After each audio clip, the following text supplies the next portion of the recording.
정다각형의 둘레를 구해볼까요? 우리 친구들 정다각형은 모든 변의 길이가 같은 다각형이죠. 그리고 둘레라는 것은 사물이나 도형의 테두리나 그 길이를 말합니다. 정삼각형 같은 경우 길이가 같은 변이 3개고 만약 한 변의 길이가 2cm라면 2를 3번 더하는 거니까요. 2 곱하기 3을 해서 6cm로 구할 수가 있죠. 만약에 정사각형이면 길이가 같은 변이 4개예요. 그러니까 한 변이 2cm라면 2를 4번 더하면 돼서 2 곱하기 4를 통해 8cm로 계산할 수 있어요. 정오각형은 어때요? 길이가 같은 변이 5개니까 바로 한 변이 2cm라면 둘레는 2를 5번 더한다. 2 곱하기 4, 10cm가 되는 거죠. 아하, 그럼 정다각형의 둘레를 구할 때는 굉장히 간단한 공식이 나오겠구나. 바로 한 변의 길이에다가 변의 수를 곱하면 되겠네요. 그때 둘레를 바로 구할 수가 있습니다. 자, 그럼 우리 문제 한번 해결해 볼까요? 정다각형의 둘레를 구해보시오 라고 그랬어요. 지금 정삼각형의 둘레를 구하는데 한 변의 길이가 7cm래요. 그러면 변의 수가 몇 개? 3개니까 여기다 3을 곱해서 21cm. 그럼 정사각형의 둘레 이번에 구해봐요. 한 변이 5cm고 변의 수가 몇 개? 4개죠? 그래서 곱하기 4를 해서 20cm가 되겠습니다. 이처럼 정다각형은 한 변의 길이에다가 변의 수를 곱하면 바로 둘레를 구할 수 있죠? 사각형의 둘레 구하기. 자, 우리 친구들 사각형도요, 여러 가지 모양의 사각형 친구들이 있습니다. 직사각형, 평행사변형, 마름모. 저마다 다 자기 뜻을 갖고 있고 또 모양도 다르죠. 자, 직사각형은 내각이 모두 직각인 사각형으로 마주보는 두 변의 길이가 같아요. 그래서 둘레를 구할 때는요, 긴 변이 6cm, 짧은 변이 5cm라고 한다면 우리 나머지 두 변 안 나와 있어도 자, 자를 통해서 길이를 안 재도 할 수 있습니다. 마주보는 변끼리 길이 같으니까 여기 6cm, 여기 5cm가 될 거예요. 그러면 둘레는 이렇게 둘러싼 네 변의 길이의 합이니까 6cm가 2개야 곱하기 2, 5cm가 2개야 곱하기 2를 하면 결국에는 6 2개, 5 2개, 6과 5를 더한 다음에 이것이 두 묶음 있으니까 곱하기 2를 하면 되는 거예요. 그래서 22cm가 되겠죠. 우리 친구들 22cm는 6 더하기 5 더하기 6 더하기 5와 같습니다. 그래서 직사각형은 가로 더하기 세로를 했을 때 이런 것이 한 묶음이 똑같이 가로 더하기 세로가 2개가 있으니까 자, 공식. 직사각형의 둘레 구하는 방법 꼭 기억해 주세요. 가로와 세로를 더한 다음 2배를 해주면 되겠습니다. 자, 이 직사각형뿐만 아니라 우리 평행사변형 친구들도요. 똑같이 마주보는 두 변의 길이가 같아요. 그래서 한 변이 7cm, 다른 한 변이 3cm라면 7cm짜리가 2개, 3cm짜리도 2개니까 방법이 직사각형과 같이 7 곱하기 2, 3 곱하기 2가 되는 거죠. 이는 7하고 3을 더한 다음에 2배를 해준 결과와 같아요. 아하, 그렇다면 평행사변형의 둘레는 한 변의 길이와 다른 한 변의 길이를 더한 다음 2배를 해주면 되겠습니다. 우리가 평행사변형에선 가로, 세로라는 이렇게 이름을 불러주진 않으니까요. 자, 그 다음 우리 마름모 친구 볼게요. 마름모 친구는 바로 어떤 사각형을 마름모라고 하죠? 네 변의 길이가 모두 같은 사각형을 말해요. 그 중에 한 변이 6cm라면 둘레는 6을 4번 더하면 되죠. 간단하게 6 곱하기 4를 하면 되겠네요. 그래서 24cm로 알 수 있습니다. 방법은 바로 한 변의 길이를 4배 하면 되니까 곱하기 4를 해서 계산할 수가 있답니다. 자, 그럼 우리 문제 한번 해결해 볼까요? 사각형의 둘레를 구하려고 합니다. 네모안에 알맞은 수를 써놓으세요 라고 그랬어요. 첫 번째 친구는 직사각형 친구네요. 가로가 9, 세로가 6cm예요. 둘레는 가로와 세로를 더한 다음에 2배를 해주면 되죠. 9 더하기 6을 하면 15니까 2배 하면 30cm가 되겠습니다. 두 번째 친구는 평행사변형이에요. 평행사변형의 둘레는 한 변과 다른 한 변을 더하는 거예요. 8과 5를 더한 다음에 2배를 해주면 되겠죠? 그래서 8 더하기 5는 13이니까 2배, 26cm가 됩니다. 세 번째 친구는 마름모네요. 한 변이 7cm라면 7을 4번 더하면 되기 때문에 7 곱하기 4. 그래서 28cm라는 걸 알 수 있습니다. 자, 1제곱cm란 무엇일까요? 우리 친구들 어떤 도형의 넓이를 내가 나타내고 싶을 때는 이 기준에 되는 넓이의 단위가 있으면 좋을 것 같아요. 자, 그래서 그 단위를 소개할게요. 1제곱cm라는 것은 한 변의 길이가 1cm인 정사각형의 넓이를 말합니다. 우리 친구들 1cm는 우리 자로 보면 한 이 정도 될까요? 굉장히 짧아요. 그죠? 그러면 한 변이 1cm인 정사각형 요만한 한 이 정도 될까요? 자, 이 넓이를 우리 1제곱cm라고 하는데요. 쓰는 방법. 이 센티미터에다가 오른쪽 위에 작게 2를 써준 거예요. 그래서 읽어줄 때는 1제곱cm라고 읽어줍니다. 이거 소문자 cm 쓴다고 cm 이렇게 읽으면 안 됩니다. 좋아요. 그러면 우리 모는 종이를 이용해서 어떤 도형의 넓이를 구할 수 있어요. 우리가 작은 단위를 배웠으니까 이러한 단위가 몇 개가 있는지 알아보면 되거든요. 먼저 첫 번째. 지금 보니 이렇게 한 칸의 크기가 1제곱cm래요. 그럼 이 도형은 하나, 둘, 셋, 넷, 다섯, 6개가 붙어 있네요. 그래서 1제곱cm의 개수가 6개니까 도형의 넓이는 6제곱cm다라고 우리 나타낼 수가 있는 거죠.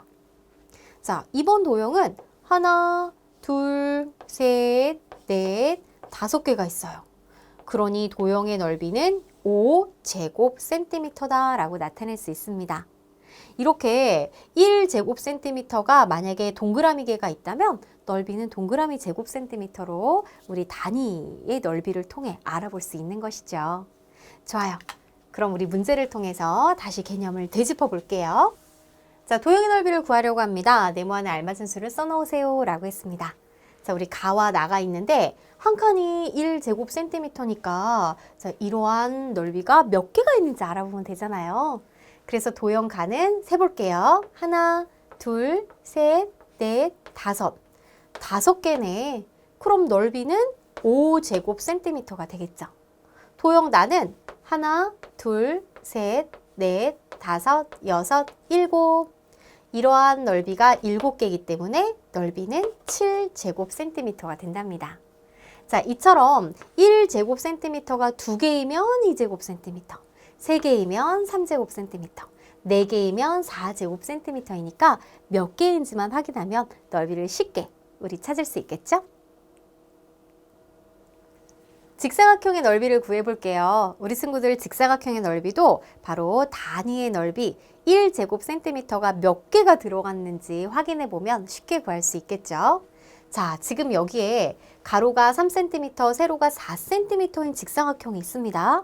그러면 우리 1제곱cm라는 거는 가로, 세로, 즉 한 변이 1cm인 정사각형이 되는 거잖아요.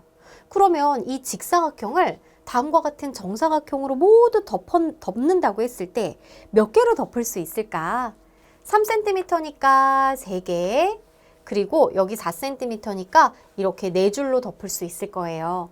아하, 1제곱cm가 가로에는 3개, 그 다음에 세로에는 4개가 있겠구나. 그렇다면 가로와 세로에 놓인 1제곱cm의 개수는 3개씩 4줄이니까 12개가 되겠네. 아하, 한 개에 1제곱cm라면 우리 12개의 넓이는 12제곱cm가 되는 거잖아요.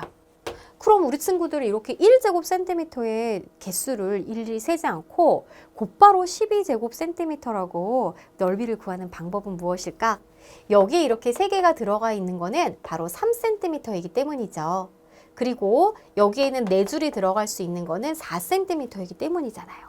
따라서 3개씩 4줄, 3 곱하기 4, 즉 가로 곱하기 세로를 하면 되겠습니다.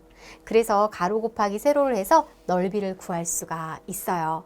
이것이 우리 친구들 직사각형의 넓이를 구하는 방법이에요. 꼭 기억해 주세요. 어떻게 구한다고요? 가로 곱하기 세로로요. 그럼 이제 정사각형은 어떨까요? 자, 모든 변의 길이가 다 같죠? 예를 들어 한 변의 길이가 4cm라면 이때는 1제곱cm가 가로에 4개, 세로에 4개가 들어가니까 바로 개수를 구할 때는 4 곱하기 4, 16개. 그렇다면 16개니까 16제곱cm가 될 거야. 그러면 우리가 16제곱cm라는 거는 4 곱하기 4를 하면 되겠네. 아하, 정사각형의 넓이는 한 변의 길이를 이렇게 몇 번 곱하면 될까? 그렇죠. 4 곱하기 4 이렇게 2번 곱하면 바로 넓이를 구할 수가 있구나. 자, 정리할게요. 직사각형의 넓이는 가로 곱하기 세로. 정사각형의 넓이는 한 변의 길이를 2번 곱하면 됩니다. 얘는 가로 곱하기 세로라고 생각해도 가로, 세로가 모두 같으니까 말이에요. 좋아요. 그럼 우리 문제로 연습해 볼까요? 직사각형의 넓이를 구해보세요 라고 그랬어요. 우리 직사각형의 넓이는 가로 곱하기 세로. 가로가 5cm, 세로가 8cm니까 40제곱cm가 되겠고요. 정사각형의 넓이는 한 변의 길이 곱하기 한 변의 길이. 6 곱하기 6이니까 36제곱cm가 되겠습니다. 우리가 앞에서 넓이에 대한 단위 바로 1제곱cm를 공부를 했습니다. 이는 한 변의 길이가 1cm인 정사각형의 넓이를 말하죠. 그러면 이만큼인 정사각형은 아주 작은 정사각형이에요. 그러면 이보다 훨씬 넓은 넓이를 내가 나타내고 싶을 때 바로 자, 단위가 또 있답니다. 소개할게요. 1제곱미터, 1제곱킬로미터라고 읽어줄 수 있는데요. 먼저 1제곱미터는 한 변의 길이가 1m인 정사각형의 넓이를 말합니다. 그러니까 우리 친구들 양팔을 크게 벌렸을 때 보통 끝에서 끝까지가 1m쯤 된다고 하죠. 그러니 이쪽 길이가 1m, 여기도 1m쯤 되니까 굉장히 큰 정사각형의 넓이를 말할 거예요. 이것을 쓸 때는 M, 소문자 M을 써주고 그 다음에 2를 오른쪽 위에 작게 써주고 읽어줄 때는 1제곱미터라고 읽어줍니다. 자, 그러면 이보다 훨씬 더 큰 단위가 있습니다. 바로 1제곱킬로미터인데요. 이는 한 변의 길이가 1km인 정사각형의 넓이를 말해요. 그러니 우리 친구들 1km 어느 정도 되는지 좀 느낌이 안 올 것 같아요. 자, 바로 1000m이기도 하죠. 그러니까 내가 눈으로 여기서부터 여기까지 알아보기는 좀 힘듭니다. 왜냐하면 킬로미터는 어느 지점에서 어느 지점까지 꽤 먼 거리를 나타낼 때 사용하는 단어잖아요. 그러니까 넓이도 굉장히 넓은 넓이가 될 거예요. 쓰는 방법은 K와 M 소문자로 써주고 자, 2를 오른쪽 작게 써주면서 읽어줄 때는 1제곱킬로미터라고 읽어준답니다. 어때요, 우리 친구들? 그러면 조금 넓은 넓이를 제곱 센티미터를 사용한다면 수가 너무 클 거예요. 그럴 때는 이렇게 제곱미터나 제곱킬로미터를 사용한다면 수를 훨씬 간단하게 표현할 수 있겠죠. 자, 이렇게 넓이에 대한 단위를 2개를 더 공부했습니다. 그럼 우리 친구들이 이들의 관계도 알아야 되는데요. 1제곱센티미터는 한 변이 1cm인 정사각형의 넓이. 1제곱미터는 한 변이 1m니까 이를 센티미터로 바꿔보면 100cm이기도 하잖아요. 그렇기 때문에 우리가 100 곱하기 100, 바로 10,000제곱센티미터로도 표현할 수 있는 거죠. 그래서 1제곱미터는 10,000제곱센티미터와 같은 넓이입니다. 어때요? 훨씬 제곱미터를 썼을 때가 간단하죠? 그러니까 우리가 넓은 이제 단위를 쓸 때는 바로 이렇게 큰 단위를 이용해서 넓은 넓이를 표현할 때는 큰 단위가 훨씬 간단하답니다. 그럼 이번에는 한 변이 1km인 정사각형은 1km는 1000m와 같아요. 그러니까 1000m 곱하기 1000m를 계산하면 어때요? 100만 제곱미터죠. 그래서 1제곱킬로미터는 100만 제곱미터와 같은 넓이다라는 걸 알 수 있어요. 실제로 지금 그림은 되게 비슷해 보이지만 이만큼의 정사각형을 여기에다가 몇 개를 붙일까라고 생각한다면 이렇게 1000개씩 1000줄로 붙일 수가 있는 거죠. 여기에는 이 넓이가 100개씩 100줄이 들어가기 때문에 다음과 같은 관계를 나타낼 수가 있답니다. 자, 주어진 넓이를 쓰고 읽어보세요 라고 했습니다. 첫 번째, 3제곱미터죠. 쓸 때 어떻게 해야 돼요? 3 이렇게 쓰고 그 다음에 미터, 즉 m을 소문자로 이렇게 써줍니다. 그 다음 제곱은 오른쪽에 작게 써줘야 돼요. 우리 친구들 크게 쓰면 안 돼요. 읽어볼까요? 3 제곱 미터 이렇게 읽어줍니다. 그 다음 2번 5 제곱킬로미터 써줄 때는 5에다가 K, M은 소문자로 써주죠. 그 다음 제곱 이렇게 오른쪽에 작게 써주고요. 읽어줄 때는 5 제곱